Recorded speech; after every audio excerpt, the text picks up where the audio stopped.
Narsipatnam area ఆసుపత్రి వద్ద ఆందోళన చేస్తున్న జెడ్పీటీసీ నూకరాజు కుటుంబ సభ్యులను మాజీ మంత్రి వైసీపీ జిల్లా అధ్యక్షుడు గుడివాడ అమర్నాథ్ పరామర్శించారు. ఈ సందర్భంగా ఎమ్మెల్యే విశ్వేశ్వరరాజు జరిగిన ఘటనను అమర్నాథ్ వివరించారు. నూకరాజు కుటుంబ సభ్యులను అమర్నాథ్ వైసీపీ అండగా ఉంటుందని భరోసా ఇచ్చారు. ఇప్పుడు ప్రస్తుత అల్లూరి జిల్లాలో కొయ్యూరు జెడ్పీటీసీ నూకరాజు గారిని అత్యంత కిరాతకంగా చంపినటువంటి విషయాన్ని రాష్ట్రం అంతా కూడా చూసింది. అంటే దేనివల్ల ఎందుకు ఏంటి అనేటువంటి విషయాలు పక్కన పెడితే రాష్ట్రంలో లా అండ్ ఆర్డర్ పరిస్థితి ఏంటి అనేటువంటి దానికి ఇది ఒక ఉదాహరణ. రాష్ట్రంలో రమారమి నాకు తెలిసి 550 నుంచి 600 మంది జెడ్పీటీసీలు ఉంటారు. వీళ్ళు దాదాపు 40-50 వేల మందికి రిప్రజెంటేషన్. వీళ్ళు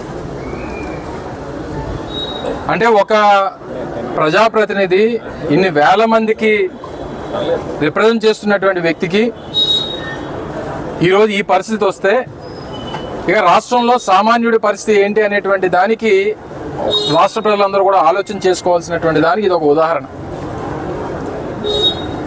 లా అండ్ ఆర్డర్ ఎంత క్షీణించిపోయిందో, లా అండ్ ఆర్డర్ అంటే కనీసం బయలుదేరినటువంటి పరిస్థితుల్లో ఈరోజు రాష్ట్రంలో ప్రతి ఒక్కరు ఇటువంటి చర్యలు పాల్పడేటువంటి ప్రతి ఒక్కరికి మనం ఎవరినైనా చంపేసినా, ఎవరినైనా రేప్ చేసినా, ఎవరినైనా రేప్ చేసి కాల్చి చంపేసినా, ఎవరినైనా కిడ్నాప్ చేసినా ఈ లా అండ్ ఆర్డర్ మనల్ని ఏం చేయలేదు, ఇది పటిష్టంగా ఈ రాష్ట్రంలో లేదు అనేటువంటి ధైర్యాన్ని ఇటువంటి సంఘటనలన్నీ కూడా కల్పిస్తూ ఉన్నాయి.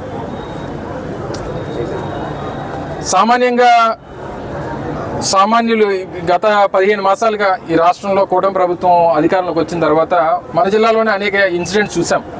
9వ తరగతి విద్యార్థిని రాంబేలి మండలంలో ఆ అమ్మాయిని అత్యంత కిరాతకంగా అత్యాచారం చేసినటువంటి పరిస్థితులు చూసాం.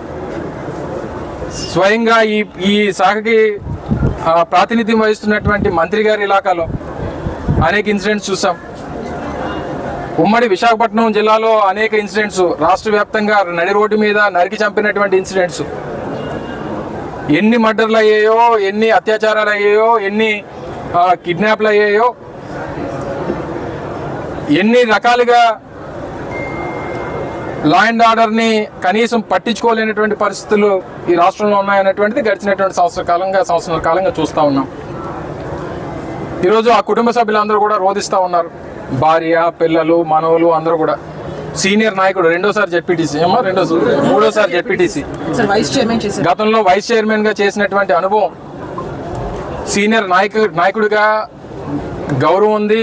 అలాగే అనేక గిరిజన సమస్యల మీద ఎప్పటికప్పుడు అటు జిల్లా పరిషత్తులో కానీ లేదా అనేక రివ్యూ మీటింగ్స్లో కానీ ఆయన గలమెత్తినటువంటి సందర్భాలు చూసాం. నేను మంత్రిగా ఉన్నప్పుడు, నేను అక్కడ ఇన్ఛార్జ్ మినిస్టర్గా ఉన్నప్పుడు కూడా ఆయన ప్రజా సమస్యల పట్ల ఆయనకు ఉన్నటువంటి అవగాహన కానీ, ప్రజా సమస్యల పట్ల అక్కడ ఉన్నటువంటి సమస్యల పరిష్కారం కోసం చూపించినటువంటి చొరవ కానీ డెఫినెట్గా అభినందనీయం.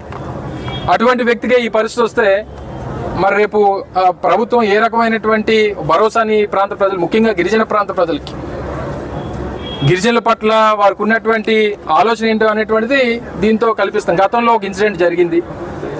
అనేక మార్లు నేనే స్వయంగా స్థానిక ఆర్డీఓలతోని, స్థానిక కలెక్టర్తోని, ఎస్పీ గారితోని అనేక సందర్భాలు నేను స్వయంగా మాట్లాడాను. సరే, మిగిలినటువంటి నాయకులందరూ కూడా పాపం వారి చొరవ చూపించారు, వారి ప్రయత్నం వారు చేశారు.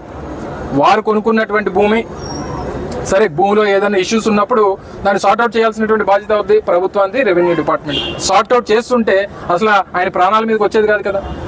సరే, భూమి ఆయిందా లేకపోతే ఇంకొకరిదా ఎవరిదైనా పక్కన పెట్టండి, కానీ ఏంటి, ఎవరిది, ఎలాగా, హద్దులు ఏంటి అనేటువంటిది ప్రభుత్వం చొరవ తీసుకొని చేసుంటే అసలు ఆయన ప్రాణం మీదకి వచ్చేది కాదు కదా.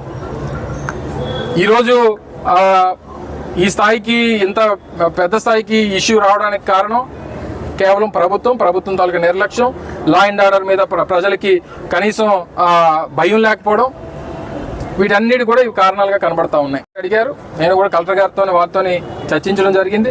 వారు వచ్చి దీనికి తక్షణంగా మేము మా అధికారులు పంపిస్తాం, పరిష్కారాన్ని చూపించేటువంటి కార్యక్రమం చేస్తామని చెప్పి వారు కూడా చెప్పడం జరిగింది. సో ఏదేమైనప్పటికీ ఇందులో మేజర్గా కనిపించే ఇష్యూస్ అన్ని పక్కన పెడితే ఈ రాష్ట్రంలో లా అండ్ ఆర్డర్, దాన్ని ప్రాతినిధ్యం వహించేటువంటి వ్యక్తులు పైన మొన్న కందుకూరులో ఒక ఇన్సిడెంట్ చూసాం. డైరెక్ట్ కారుతో వెళ్ళి మనుషుని గుర్తించి చంపేశారు. చచ్చిపోతే మళ్ళీ తిరిగి వెనక్కి వచ్చి మళ్ళీ కారుతో మట్టిని చంపించేశారు.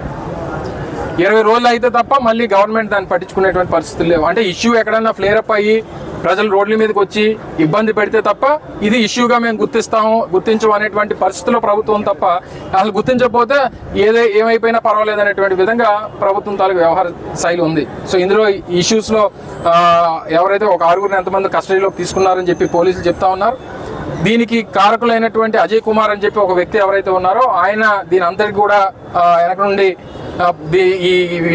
ఈ కార్యక్రమం చేయడానికి చంపినటువంటి వారు ఎవరైతే ఉన్నారో వారికి వెనక నుండి ప్రోత్సహించింది ఆ వ్యక్తి అనేటువంటిది కుటుంబ సభ్యులు చెప్తా ఉన్నారు. ఆయన మీద కూడా యాక్షన్ తీసుకోవాలి. సో ఇవన్నీ కూడా ఎవరు ఏంటి అనేటువంటిది ఇంట్లో పూర్తి స్థాయి విచారణ కింద నుంచి పై వరకు ఎవరెవరు ఇందులో ఇన్వాల్వ్మెంట్ ఉన్నారో, దీనికి బ్యాక్గ్రౌండ్ ఏంటి, సపోర్ట్ ఏంటి, ఎవరు చేశారు, ఎలా చేశారు, ఎందుకు చేశారు, ఇవన్నిటి కూడా పూర్తి స్థాయి విచారణ ఆ కుటుంబ సభ్యులకి ప్రజలకి నమ్మకం కల్పించేటువంటి విధంగా ఈ ప్రభుత్వం కానీ ముఖ్యంగా పోలీస్ డిపార్ట్మెంట్ కానీ యాక్ట్ చేయాలని చెప్పి మేము డిమాండ్ చేస్తూ ఉన్నాం. ఆ కుటుంబ పక్షాన మా పార్టీ నాయకుడు, మా పార్టీ సీనియర్ నాయకుడు, గిరిజన ప్రాంతాల్లో అనేక సందర్భాల్లో అనేక విధాలుగా సర్వీస్ చేసినటువంటి వ్యక్తి, మరి అటువంటి గొప్ప నాయకుడిని కోల్పోవడం మా పార్టీ కూడా దురదృష్టం. జగన్మోహన్ రెడ్డి గారు ఒకటొకటిన మమ్మల్ని అందరినీ కూడా లీడర్షిప్ అందరినీ కూడా వెళ్ళి ఆ కుటుంబానికి ధైర్యం